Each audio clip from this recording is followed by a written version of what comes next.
Hey guys, Welsknight here, and welcome back to another episode of Hermitcraft. Hope you guys are having an awesome day. Today is going to be a bit of a talky episode. In fact, it's going to be entirely a talky episode. I think it is time to talk about what has been going on in my life.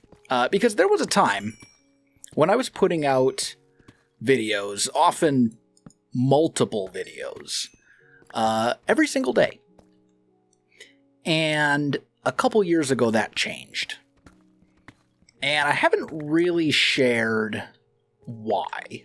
I've alluded to it a few times. I've always just said stuff in my personal life or things going on IRL or whatever, but I haven't really gone into detail beyond that. So I want to talk about that today because I think it has been long enough at this point and some of it has now concluded. So I think it's time you're owed an explanation. So basically there's three reasons. And some of them are kind of, honestly, all of them kind of tie into each other somewhat. But the first thing is that I have ADHD. For those of you who also have ADHD, you know what I mean by this. For those of you who don't, there's, I think, a little bit of a misconception among some people as to what exactly ADHD is. I know I certainly had one before I looked into it more and was eventually diagnosed with it. It's not just, having too much energy or becoming easily distracted, or having poor impulse control. It's not just that. Like, it is that sometimes, but it's not. That's not what makes ADHD too bad. It's not, the equivalent of me drinking 5 energy drinks and that's how I go through life. And I will also say, before I get into this, ADHD affects everybody who has it a little bit differently. Like, just because I have it and my buddy John Doe has it doesn't mean that it's going to manifest itself in the same way for both of us. So, your mileage may vary. But essentially, ADHD is when your brain has such a craving for dopamine that it becomes detrimental to the rest of your life. Your brain wants to do things that it finds interesting, stimulating, engaging, fun, so to speak. And when you're doing things that your brain finds interesting, stimulating, engaging, you essentially have superpowers. You can learn faster, you can focus more, you can outwork just about anybody if you're doing something that your ADHD brain is like, yeah, this is awesome. And it's kind of cool. I mean, it's about as close to superpowers as you can actually get. The problem is when you're doing something that your brain does not find interesting, stimulating, engaging, fun, whatever word you want to use. In which case, your brain says, no, I don't want to do that, and will basically fight you tooth and nail every single second you're trying to do that other thing. And basically, whatever it is that your brain finds fun, that focal point, that thing, is your hyperfixation. It's what you're hyperfixated on. And I think most people, now to be clear, I'm not a medical professional or anything like that, so, take what I say with a grain of salt. I'm only speaking here from my own experiences. But basically, I think most people who have ADHD will go through periods of different hyperfixations where they will have a thing that they basically become obsessed with for a period of time, a hobby, whatever it may be, right? Like maybe you become, for like, to give a good example of something from my life that's semi-recent, Dungeons and Dragons, D&D. I started playing D&D like, I think it was about 2, maybe 3 years ago now at this point. And within a month of starting, I basically had all the rules memorized. I was playing in like 4 different campaigns. I had dozens of theory-crafted characters and backstories written and all sorts of things. And, you know, within the span of a couple of months, I played more D&D than a lot of people play in years. That's an example. I was hyperfixated on D&D. Eventually, your brain moves on and decides that you're not hyperfixated on something anymore and that it's just not that interesting anymore. And as I said, that's when it becomes a problem, because when you are trying to do something that your brain is like, nah, man, this is boring now, then it is really, really a struggle. And when it's hobbies, it's really not that big of a deal because you can just move on to a new hobby. When it's a job or a responsibility or something that you as a responsible adult are supposed to do, then it negatively impacts your life. So for me, and you know, obviously the problem is you can't control what your brain decides to be hyperfixated on.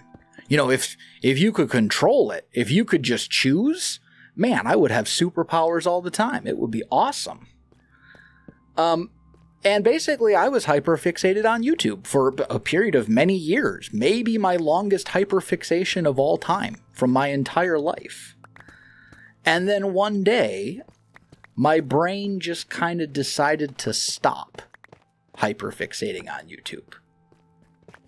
And, you know, you can like actively think with the rational, logical, responsible part of your brain, I need to do this thing. I need to make videos. I need to do my chores. I need to go to work. I need to whatever it may be. And that's all fine and dandy. But you have like this little subconscious voice in the back of your head that says otherwise. I need to make a video. Well, yeah, man, you do need to make a video, but you've got all day to do it. The video's not supposed to come out until tomorrow. And my guy, you just woke up. Why don't you just have a cup of coffee first? And then you can do the video afterwards. Yeah, okay, that makes sense. I'll have a cup of coffee before I make a video. Okay, you've had your coffee, and that's great, but you should probably have a second one. You're still pretty groggy, man. You're not a morning person. Why don't you have a second cup of coffee, and then after you've drank that, then you can work on the video. Okay. Hey, I know you're 2 coffees in, but hey, before you start working on this video, you should probably take the dog for a walk. That's pretty important, and if you don't do it now, you know, it might rain later this afternoon or something. Okay, I guess not a big deal. Hey, you just got done walking the dog, but now, you know, you guys walked a couple of miles. You're pretty tired. You should probably just take a little break, you know, drink some water, maybe watch like one YouTube video before you get into working on videos for the day. And suddenly, it's 2 a.m, and you're like, I haven't done anything. What happened to the day? And the cycle just repeats. And it's the weirdest thing. It's incredibly frustrating because you're like, rational brain me says I should do this thing, and I know I'm capable of doing this thing, and yet, for whatever reason, it just doesn't get done. I don't understand.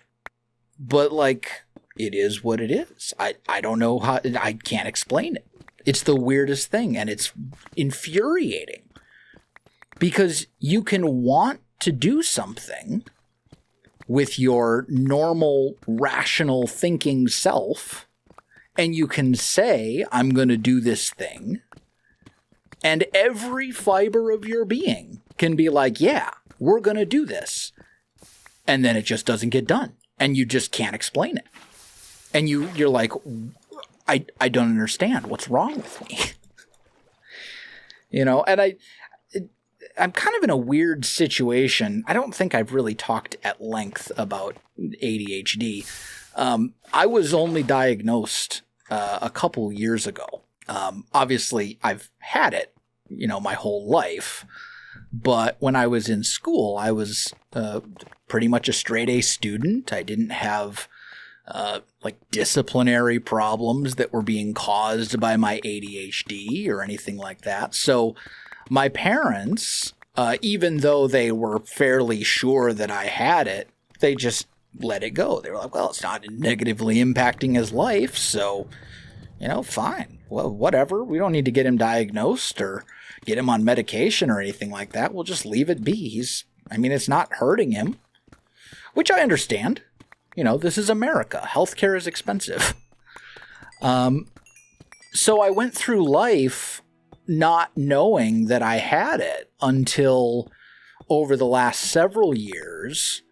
Obviously visibility for ADHD kind of became a lot more prevalent. And you'd start seeing things on social media and whatnot. And then you'd think, that kind of sounds like me. But then I have this huge sort of hesitancy to say, yeah, I've got it by self-diagnosing, because that's never a good idea. If you self-diagnose yourself with anything, you're going to end up with, everything from cancer to measles. But eventually it got to a point where I was like, okay, I need to know. I just need to know. So I ended up speaking to a specialist and going through all the various tests and questionnaires and blah, blah, blah, blah, blah.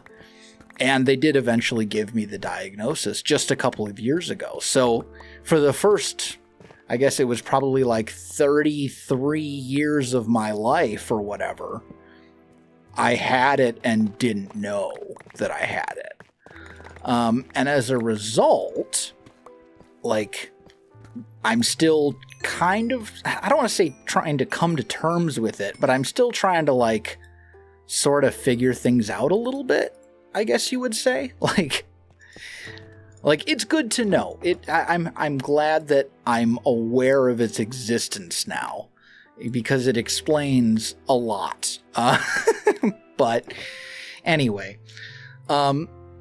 so yeah, something that I've found out within the last couple of years that I'm aware that I have, and it explains a lot for me and has really been kind of like a eureka. Oh, that's why I am the way that I am. But to bring it back to YouTube, essentially one big reason that videos have become so inconsistent over the last couple of years is because I have lost my superpowers that allowed me to, basically work on YouTube videos nonstop from the time that I woke up at, whatever time it was until 3 a.m. and put out 2 to 3 videos a day and all that other kind of stuff. I no longer have those superpowers. Now my brain fights against me trying to make videos and says, no, it would be more fun if you did something else instead. And I think there's a few reasons for that. I think part of it is just, once you've made, 1,500 videos over the course of 10 years or whatever it's been, it kind of loses its novelty a little bit. I think that's part of it. But then the other part of it, too, is just, so much of it has been Minecraft. I've played basically nothing but Minecraft for 10 years. And now, obviously, burnout and all that kind of stuff, that's one thing. But that's not really what I'm talking about. It's more like I've built how many different castles. I've built how many different houses. I feel like I've done so many different things. And as a result, my brain is like, my guy, we've already solved this problem. We've already figured out the solution to this. You designed a house for this situation back in 2017. Why do you got to do it again? So they're like, part of it is just, my brain is like struggling to retread territory that it's already covered, if that makes sense. Like, that's not to say that I don't love Minecraft. I do. I've probably played more Minecraft than any other game ever. And it is still a wonderful game, and I don't, like, hate Minecraft or anything like that, and I fully intend to keep playing it, but it's just, it becomes a struggle from a creative side when we're talking about making videos, when you've already done so many different things. And, like, ADHD brain is irrational. You know, you can't reason with it and be like, listen, ADHD brain, I know that I've already built a house, but I haven't built this house. It's a different house. Like, it doesn't always work that way. You know, you can't fool your ADHD brain into believing something that it doesn't want to believe. So yeah, that's one big portion of why videos have become so inconsistent over the last couple years. It's because I've lost my superpowers. Reason number 2, and this is another one, is I am now divorced, and I have not spoken about this at all. Now, before I get into this, I want to be really, really clear. I do not want anyone to go to my ex-wife and send her any hate or harass her or send her messages or bombard her with questions or anything like that whatsoever. Just leave her alone. Just respect her privacy and completely leave her alone. If you're already a fan of hers on Twitch and whatnot, that's fine. By all means, feel free to keep watching her and supporting her. I just don't want anyone to take this as an invitation to go to her and, you know, cause her stress. The divorce itself was finalized a couple months ago, but it has been sort of an ongoing thing for a couple years. And honestly, the divorce itself, the legal portion of it, was pretty painless. It was only a couple months long. It wasn't like this big messy thing, and like we separated on relatively amicable terms, all things considered, at least for two people who've decided they never want to see each other again. But the whole, we knew we were going to get divorced long before it actually happened. Let's put it that way. It was something we've both kind of known about and sort of accepted quite a while ago. And I'm guessing a lot of you probably may have already put 2 and 2 together when I stopped posting pictures of Remy, my previous dog, on social media, and I got a new dog named Riley, and started posting pictures of him instead. Some of you may have already kind of figured that out. But yeah, the whole process of the relationship going bad and that sort of negative vibe, for lack of a better term, like that whole process is what has been ongoing for a couple years. The actual divorce proceeding itself only took maybe a month or 2, something like that. We were able to agree on pretty much everything, and it wasn't messy, and it wasn't, it was fine. When it comes to Remy, speaking of the dog, we both decided that she would go with my ex-wife because, frankly, Remy was a Border Collie Australian cattle dog mix. And honestly, their relationship was always a little bit closer than my relationship with Remy. She needed Remy in a way that I didn't, if that made sense. Like, I loved Remy very much. She was a wonderful dog. But I didn't need her in the same way that my ex-wife did. And frankly, Remy being a Border Collie Australian Cattle Dog mix, like, those are herding breeds. That is a high-energy dog, and she would be infinitely happier living out in the country with my ex-wife than she would be cooped up in suburbia with me. So that was like both of us agreed that Remy should go with her. We didn't fight over the dog or anything like that. And then that's when I got Riley, my black lab mix that I have now, who's wonderful. I'm not going to get into all the reasons for why it happened. I imagine, frankly, it's not something that really needs to be aired publicly, and there's not really that much to say.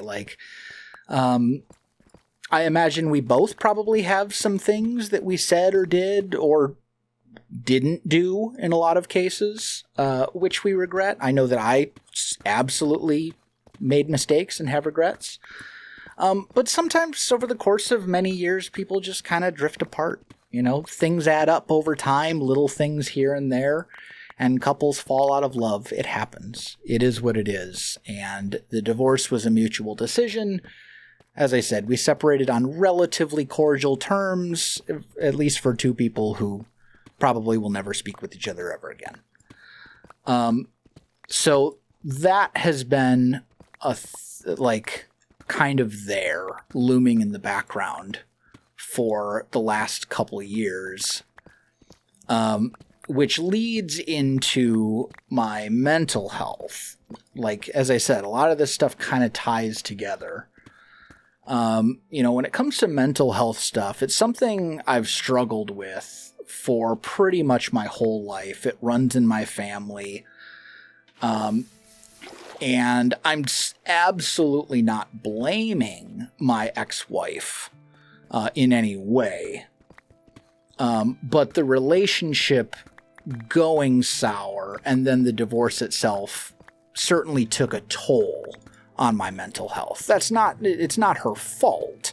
It is what it is. You can't go through something like that without feeling negative emotions about it, I don't think. You can't go through a divorce and not feel like, man, I really fumbled this one. Or maybe you're angry or whatever. I mean, everybody's situation is different, but it's going to take a toll. So I have periods, and even when our relationship was good, even when we were happy, I would still have periods of time where I would kind of go in this mental funk, and I still do. I'll have periods of days or sometimes even weeks where I struggle just to do anything useful whatsoever. I don't want to talk to anyone. I don't want to, I'm literally just trying to make it through the day.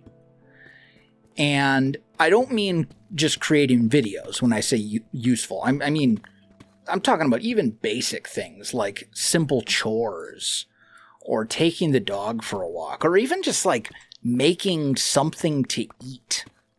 There have been days when I'm in such a funk that I don't even eat because I just can't bring myself to make supper. So whatever, I'll be fine. I'll eat tomorrow. Which is not good. But it just, mental health can be like that sometimes.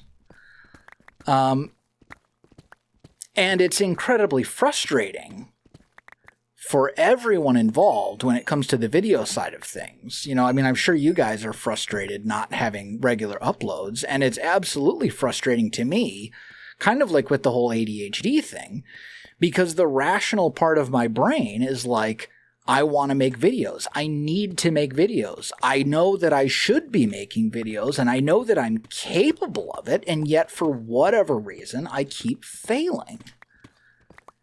And then it becomes this self-perpetuating cycle where your mental state is getting in the way of making videos, but then you feel like a failure because you're not making videos. And then, because you're not making videos, You're barely making any money, to be clear, not that someone who goes weeks or even sometimes months between uploads, deserves any. But your finances are in shambles. You're having to borrow money from family and friends just to pay your rent and your bills. You're living on ramen and rice. And you're constantly stressed, about all of that. And then that just feeds back into this negative mental health cycle where you're like, because you're struggling with mental health, it makes you struggle more with mental health, So then you combine that mental funk with my ADHD brain fighting against me basically every step of the way. And you essentially end up with the recipe for becoming like the world's least consistent YouTuber. And I guess that's kind of where I'm at today. I don't really know what else to add beyond that. That's just, that's what's going on. My brain doesn't like me anymore. I've lost my superpowers, and I've had some. My mental health is not good, and it is what it is. But I do think that filling all of you in was overdue. I think you've been owed an explanation for a long time because, as I said at the beginning of the video, there was a time when I was putting out multiple videos every single day, and that has changed.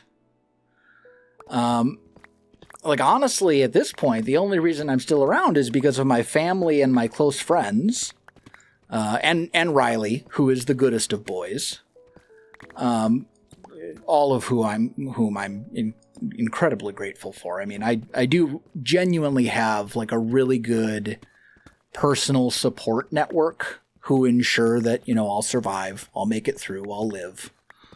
And I can't, it's really hard for me to explain just how much I appreciate, my family and my friends looking like they would do almost anything for me. And I have it. I'm pretty lucky in that regard.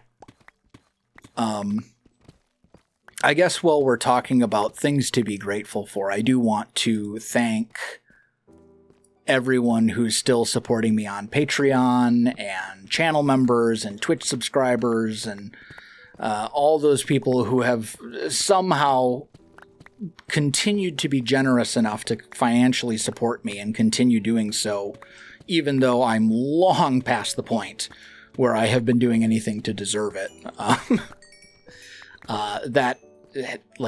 Those people have made such a massive difference when it comes to just, being able to keep the lights on.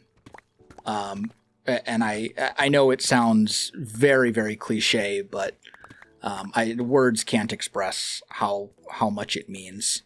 I wish I could really make those people understand just how much I appreciate it. I guess anyone else, also anyone who just watches my videos at this point, sometimes the people who tune in to watch, even though the last upload was weeks or even, months ago, the people who patiently wait for the next upload, the people who watch it and leave a nice comment and are excited every time a new video comes out. I really appreciate it. It will always amaze me that there are so many people out there who care about my silly videos of all things. I don't know. I guess to try and end this on like a bit of a positive note, I guess I just want to say that I imagine that there's a number of you who can relate to portions of this. Some of you maybe more than others. I'm not going to feed you some cliche nonsense like, oh, you just have to be positive, or, oh, it'll get better soon, or whatever. Not only is that, something I'm sure you've heard before, but also, it's essentially meaningless anyway. Just know that you're not the only one. There's a lot of people out there who can relate. And in many cases, when it comes to mental health stuff, it's people that you wouldn't necessarily think of as being able to relate, because it's not something that's visible. Everyone has their struggles, their demons, if you will. And you're not the only one. It doesn't make you some sort of, abnormality or whatever. I've been around at this point for 35 years. And the sun still comes up every morning and it sets every night. And life sucks sometimes. And sometimes it doesn't. Even when everything is awful, I still manage to find little things to be happy about, which put a smile on my face. Last night I was sitting on the couch, and Riley, one by one, brought me each one of his toys and laid them on the couch in front of me to try and get me to throw them for him so he could chase the ball. Or a new Monster Hunter game comes out that I've been anxiously anticipating for a couple of years. Side note, maybe a little bit of which I will stream on Twitch in a couple weeks when the first major update to it drops. We'll see. Point is, I guess, that it's really easy to focus on the negative stuff and completely ignore the positive. Trust me, I find myself doing it all the time.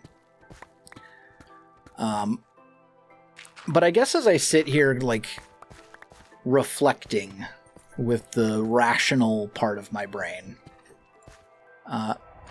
it's not all bad. In the grand scheme of things, I think I'm actually pretty blessed or lucky or privileged or whatever word you want to use. I've got a job that a lot of people dream of having. I've got family and friends who would do almost anything for me. I've got an absolute goober of a dog who always makes me smile and laugh. I've got a roof over my head. It could be worse. I could be a Chicago Bears fan or something. Anyway, I'm just rambling at this point. I do know that the exile stuff is going on Hermitcraft right now. I may or may not get involved in that. I haven't really decided yet. But at the very least, I do want to do more TCG stuff. I still have some things that need to be done with the castle. I do have things on Hermitcraft that I want to do. Hopefully the next episode will be sooner. The gap between this episode and the next one will be much sooner than the previous one. Also, I know that Exuma's fan art gallery thing is going on. I'll talk more about that in the next episode. But yeah, I think it's time to wrap this one up. Talky episode, if you're still here. I do these every now and again where I talk about stuff and things. Even though the actual Minecraft portion of it might not be that interesting. I don't know. Maybe some of you actually enjoy the podcast sort of format and just listening to a hermit ramble about their life or whatever. But anyway, guys, that is going to do it for today. If you enjoyed the video, you know what to do. Links, of course, in the description below. So check that out as well. Otherwise, my friends, thanks for watching, and I'll see you in the next one.